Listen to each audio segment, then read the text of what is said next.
का स्वागत है आपके सामने यूपी बोर्ड 2024 गणित का पेपर क्लास 10th का। तो यहाँ अनुक्रमांक यहाँ नाम लिखा जाता है। ये है संकेतांक 822 HX, समय 3 घंटे 15 मिनट, पूर्णांक 70। यहाँ निर्देश दिए गए हैं। प्रारंभ के 15 मिनट परीक्षार्थियों को प्रश्न पत्र पढ़ना है। 2 खंडों में यह प्रश्न पत्र 2 खंडों में अ तथा ब 20 प्रश्न बहुविकल्पी 1-1 नंबर के और 50 अंक के वर्णनात्मक। ब में 50 अंक के वर्णनात्मक। तो आप निर्देश पढ़िएगा। हम सीधे सीधे आपको लेकर चल रहे हैं। पहला बहुविकल्पी प्रश्न जो आपके सामने है, तो देखिए पहला बहुविकल्पी प्रश्न क्या, यदि 26 और 156 का लॉस एलसीएम 156 है तो मॉस एचसीएफ का मान होगा। तो हम जानते हैं मॉस गुणे लॉस बराबर होता है पहली संख्या गुणे दूसरी संख्या। यही सूत्र होता है, दूसरी संख्या। तो मॉस निकालना है। मॉस आपको निकालना, लॉस कितना दिया है, लॉस 156। पहली संख्या 26 और दूसरी संख्या 156। हमें मॉस निकालना, तो मॉस बराबर हो जाएगा 26 गुणे 156। इस 156 का भाग दिया जाएगा और 156 से कट गया, आ गया 26। यानी मॉस एचसीएफ का मान होगा 26। बी विकल्प सही है आपका। अब हम आपको लेकर चलेंगे अगले पेज पर। तो देखिए अगला पेज आपके सामने। दूसरा प्रश्न, निम्नलिखित में से कौन सा सअभाज्य संख्याओं का एक युग्म है। निम्नलिखित में से कौन सा सअभाज्य संख्याओं का एक युग्म है। तो देखिए 14, 35, तो ये 7 से कट जाएगा। यानी वह संख्या जो कटे ना, केवल 1 से कटे। देखिए 31 से 93, ये 93 कट जाएगा 31 से। यहाँ देखिए 2 से कट जाएगा। और ये देखिए 18, 25 केवल 1 से कटेगा। ठीक है ना। तो ये परस्पर अभाज्य सअभाज्य संख्या कहलाती है। तो बी विकल्प आपका सही है। और लिखा है कि बीच की दूरी निकालिए। तीसरा प्रश्न आपके सामने है। बिंदुओं 5 शून्य और ऋण 12 शून्य के बीच की दूरी। तो आप जानते हैं जो सूत्र होता है बीच की दूरी का। तीसरा प्रश्न, x2 minus x1 whole square plus y2 minus y1 whole square under root में रहेगा। तो यहाँ x2 क्या है, ऋण 12, और x1 5 है, स्क्वायर हो जाएगा। और यहाँ दोनों 0 है, तो 0 माइनस 0 स्क्वायर अंडर रूट में है। और ये हो जाएगा आपका ऋण 17 का स्क्वायर प्लस 0 का स्क्वायर 0 ही होगा। ये आ जाएगा आपका 17 का स्क्वायर, और 17 का स्क्वायर ऋण 17 का स्क्वायर प्लस 0 जोड़ें, कोई अंतर नहीं। तो ये हो जाएगा, इसको हम लिख सकते हैं 17 गुणे 17। ऋण कैंसिल हो जाएगा क्योंकि वर्ग लगा है। ये आ जाएगा 17। ठीक है। तो आपका डी विकल्प सही है। ये डी विकल्प आपके सामने सही है। लिख रहा है वह छोटी से छोटी संख्या जिसको 35, 56 और 91 से विभाजित करने में प्रत्येक दशा में 7 शेषफल होगा। तो देखिए इन तीनों का आप निकाल लीजिए क्या, लॉस, और उसमें 7 जोड़ दिया जाए तो जो संख्या आएगी वही उत्तर होगा।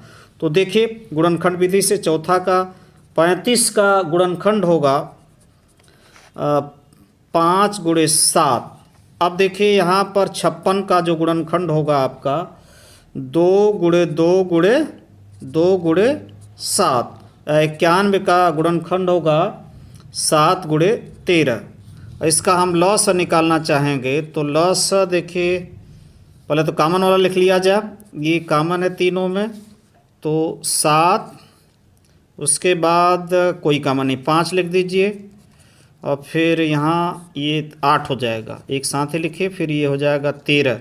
जब हम गुणा करेंगे इन सब का आपस में तो हमें मिल जाएगा 3640। ये आ गया लॉस। यदि हम इसमें 7 जोड़ दें तो वह संख्या मिल जाएगी। तो अभिष्ट संख्या सीधे आप लिख सकते हैं इसमें 36 40 प्लस 7 36 47, यानी सी विकल्प आपका सही है। अगला प्रश्न है 5वां। 8 के प्रथम 15 गुणजों का योगफल होगा। 5वां प्रश्न जो आपके सामने है, तो देखिए 5वां, 8 के प्रथम 15 गुणज यानी 8, 16, 24 और 32, 40 डैश डैश 15 तक। तो देखिए इसको हम समांतर श्रेणी, ये एक समांतर श्रेणी बन गई। क्या बन गई? समांतर श्रेणी बन गई। इसका प्रथम पद मिला 8, सर्वांतर मिला कितना? 8, और पदों की संख्या कितनी है? यानी 15 पदों का योगफल निकालना है 15। अब इसी सूत्र से हम इसको हल करेंगे। तो देखिए यस यन होता है n/2 2a plus n-1 into D. तो देखिए ध्यान दीजिए 15/2, 2a की वैल्यू 8, n 15 -1 डी की वैल्यू 8। ये हो गया आपका। ये हो जाएगा यहाँ से 15/2, ये हो जाएगा 16, नहीं 2 गुणे 8 है लिखा जाए, कामन लेकर काटने में आसानी रहेगी। ये हो जाएगा 14 गुणे 8, ठीक। और ये हो जाएगा 2 कामन ले लेते हैं, तो यहाँ आप 2 कामन लेंगे, 15/2, 2 कामन, यहाँ 8 बचा, और यहाँ 7 गुणे 8 बच जाएगा। 15 हो जाएगा, यहाँ 8 और ये 56, और ये हो जाएगा 15 गुणे 64। और इनका यदि हम गुणा करते हैं तो हमें मिल जाएगा 15 चौका 60, 6 और 15 चौका 60 और 15 छक्का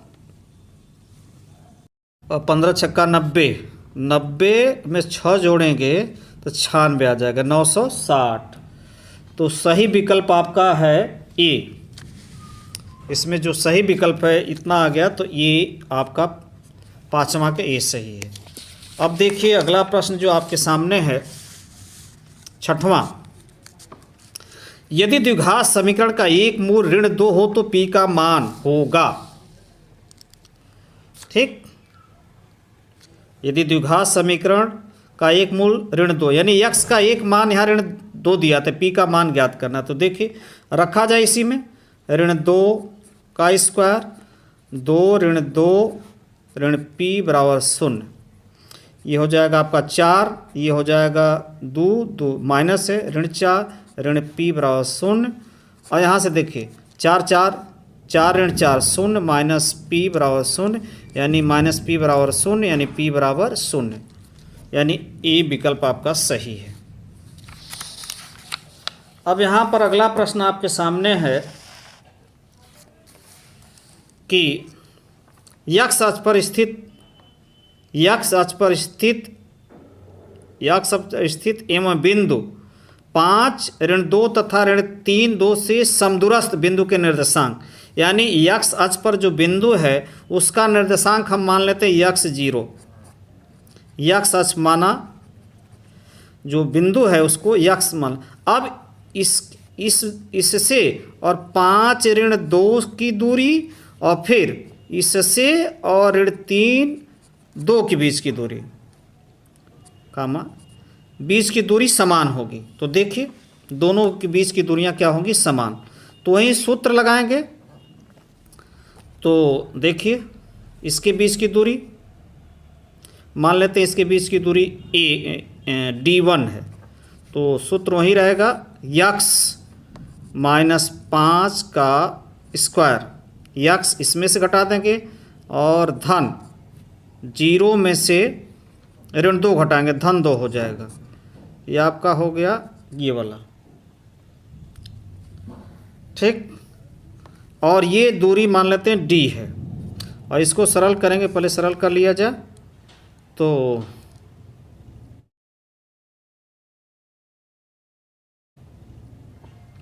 ये हो जाएगा एक्स स्क्वायर 25 और ऋण 10 एक्स और धन 4, ये आ जाएगा।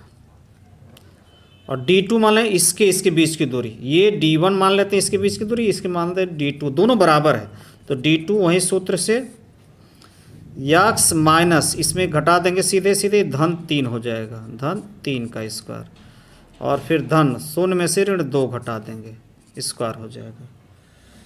ठीक, तो ये हो जाएगा x square plus 9 plus 6x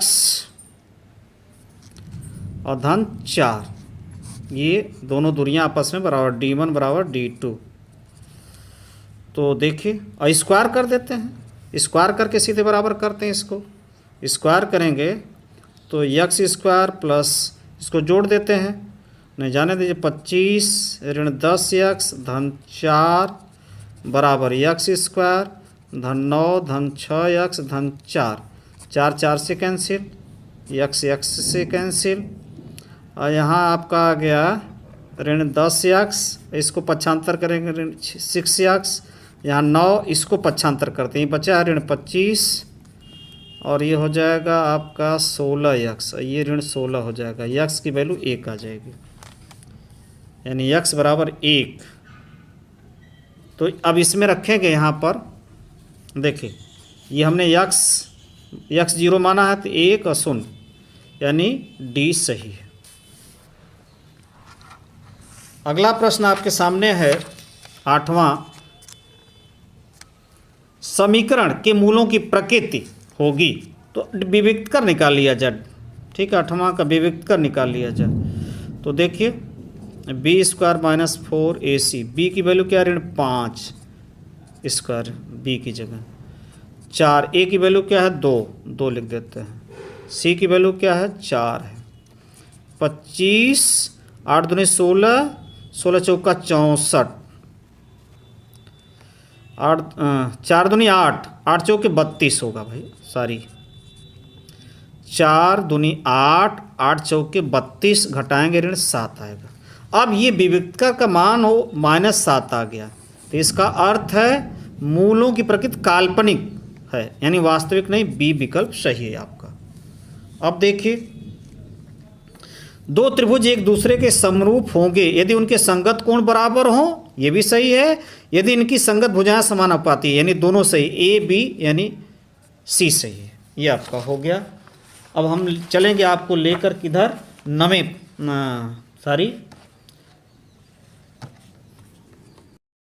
10वां प्रश्न।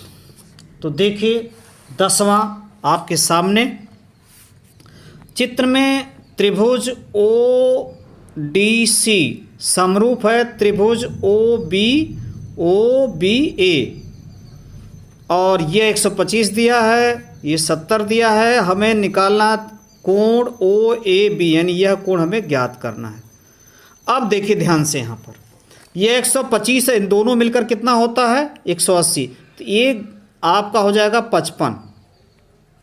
ठीक, अब त्रिभुज के तीनों कोणों का योग कितना होता है 180, तो एक अब इसको सी को निकाल लें, और जब सी निकल जाएगा तो ये एकांतर कोण हो जाएगा 70 + 55। ठीक, और ये फिर 180 - 125 होगा, और घटाएंगे तो 55 हो जाएगा, यानी ये 55, ये भी कोण क्या है 55 है। अब एकांतर कोण के नाते यह कोण कितना हो जाएगा 55, यानी ए सही है। अब ध्यान दीजिए अगला प्रश्न लिखा है 11वां, यदि साइन थीटा बराबर कास थीटा तो थीटा का मान होगा। देखिए यहाँ 11वां प्रश्न जो दिया है साइन थीटा बराबर कास थीटा, ठीक है।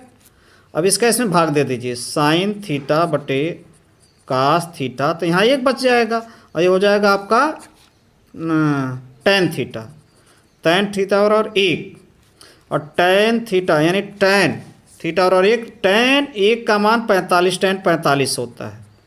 ठीक, 1 की जगह हम टैन 45 डिग्री लिख सकते हैं, टैन से कट गया, थीटा और 45 डिग्री, तो आपका बी विकल्प सही है।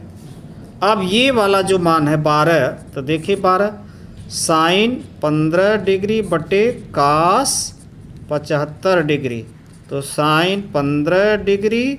हम इसको लिख सकते हैं कास 90 माइनस 15, 75 को 90 में से 15 घटाएं 75 मिलेगा, और ये आपका आ जाएगा साइन 15 डिग्री, और ये हो जाएगा सूत्र से साइन 15 डिग्री बराबर 1, यानी ये विकल्प सही है। अब देखिए 13वां प्रश्न आपके सामने।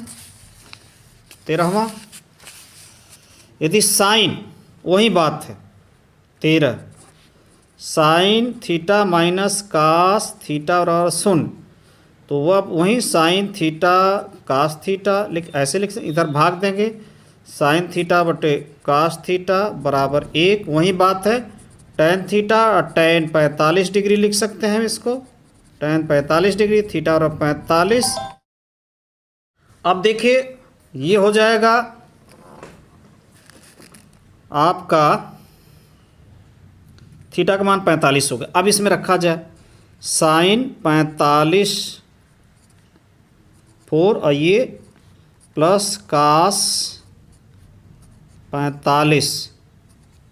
अब होगा क्या, साइन 45 का मान 1/√2 होता है, इस 4 घात, यहाँ भी 1/2 4 घात, ये हो जाएगा 1/4, सरल करेंगे, ये भी 1/4 बराबर 2/4 बराबर 1/2, यानी बी विकल्प आपका सही है। अब देखिए यहाँ पर है 14वां जो प्रश्न है का मान होगा, तो देखिए 14वां का सेक ए प्लस टेन ए इंटू 1 माइनस साइन ए। अब इसको हम सरल करेंगे तो कास ए, और ये हो जाएगा साइन ए बटे कास ए, और इसको जस का तस रहने दे, साइन ये साइन याद रखिए, ये साइन ए ही है, उतार रहे। अब इसको सरल करेंगे जब, तो हर बराबर है कास ए, ऊपर हो जाएगा 1 प्लस साइन ए, और यहाँ देखिए क्या मिला 1 माइनस साइन ए, एक में प्लस एक में माइनस, एक का स्क्वायर 1 साइन स्क्वायर ए बटे कास ए, और ये सूत्र से हो जाएगा कास स्क्वायर ए और बटे कास ए, और काट देंगे तो कास ए, यानी डी विकल्प सही है। अब देखिए यहाँ पर चित्र में बिंदु ओ का बिंदु ए तथा पी से देखने पर अवनमन कोण ए से देखिए ये 45 है, अवनमन कोण ये होता है, ठीक है, अवनमन कोण, तो ये 45, तो ये भी क्या होगा 45। अब यहाँ देखिए हमें ये निकालना है, ये कोण कितना होगा, तो ये 60, क्यों ये हम, तो ये 30 हो जाएगा, ठीक। तो बिंदु ए तथा पी से देखने पर, ए से देखने पर 45, यानी बी विकल्प सही है। अब देखिए अगला प्रश्न आपके सामने 16वां, तो 16वां प्रश्न आपके सामने है, दिया है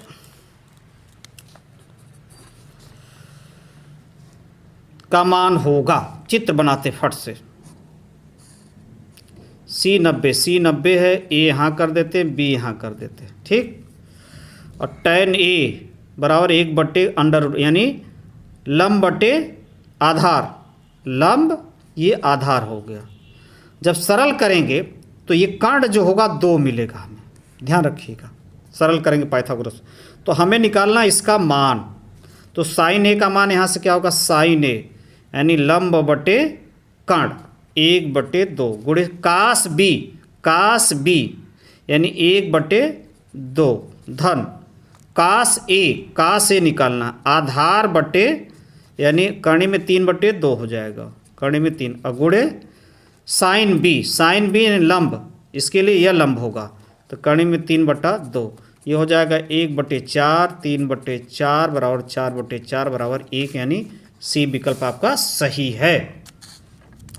अब देखिए 17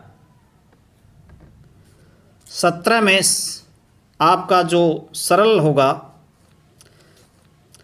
लिखा है एक घड़ी की मिनट की सुई 8 सेमी लंबी, 1 मिनट में मिनट की सुई द्वारा बनाए गए त्रिज्यखंड, तो देखिए 1 मिनट में मिनट की सुई द्वारा बनाए गए त्रिज्यखंड का क्षेत्रफल वीडियो थोड़ा लंबा हो रहा है, यही सही है विकल्प। हम सरल कर देंगे आने वाले वीडियो में, क्योंकि अब देखिए अगला प्रश्न है आपका, 1/2 सेमी व्यास वाले किसी ठोस अर्धगोले का संपूर्ण पृष्ठीय क्षेत्रफल होगा। तो देखिए इसका अर्धगोले का संपूर्ण पृष्ठीय क्षेत्रफल होता है 3πr²। व्यास है तो इसका आधा करेंगे, 1/2 का आधा करेंगे तो त्रिज्या निकल जाएगी, यानी 1/4।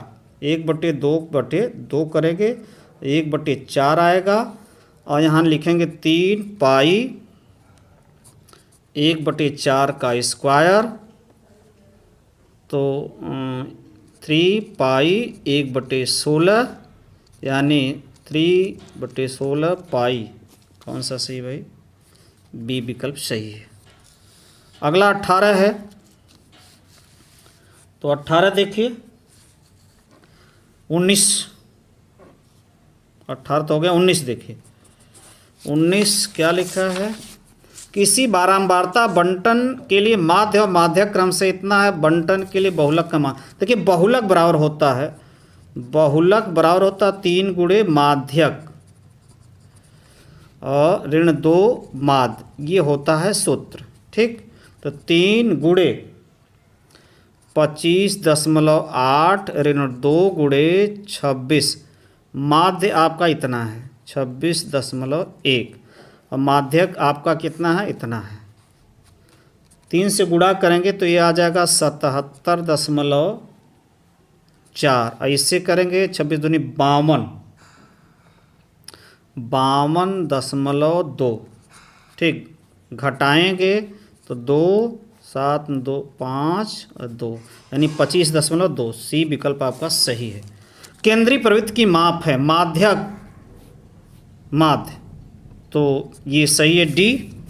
अब देखिए आने वाले दिनों में मैं फुल वीडियो बनाऊंगा। आप 21 सभी भाग हल करना है, स्क्रीनशॉट ले सकते हैं कौन कौन प्रश्न है, क ख ग। आने वाले दिनों पूरा वीडियो मैं अपलोड करूंगा। ये आपका 21वां के कई भाग हैं देख सकते हैं, और 21वां का अंग च ये आपके सामने है। आने वाले दिनों में सबका वीडियो बनेगा, कि 5 का हल करना है, स्क्रीनशॉट ले सकते हैं। ये देखिए क ख ग ये है आपके सामने। ठीक, ये है आपके सामने घ 22 का। अब देखिए 22 का अंग और च आपके सामने। 23वां ये या ये 6 नंबर का है, देख सकते हैं। 24वां ये या ये करना है, आने वाले दिनों में हल कर देंगे, स्क्रीनशॉट ले सकते हैं। 23